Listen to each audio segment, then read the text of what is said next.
Turkey is anxiously waiting for the results of a European Commission report. The study could show that it has made vital progress toward meeting EU entry requirements.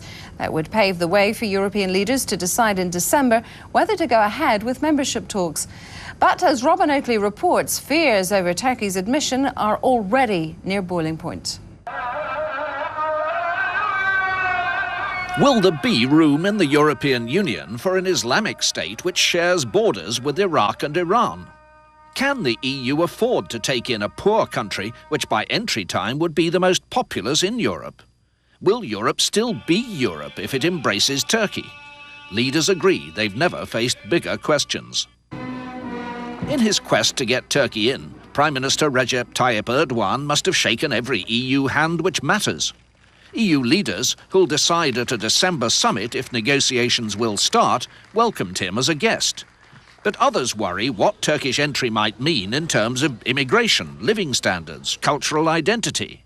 I think there's a lot of resistance. I mean, EU enlargement generally, and now with Turkey, is an elite project. The elites of Europe think it's a good idea, but the population at large is somewhat skeptical.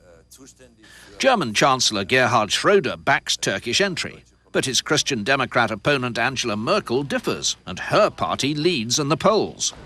Strong doubts have been expressed in Austria, the Netherlands and France, where President Jacques Chirac has now conceded a national referendum before Turkey can come in.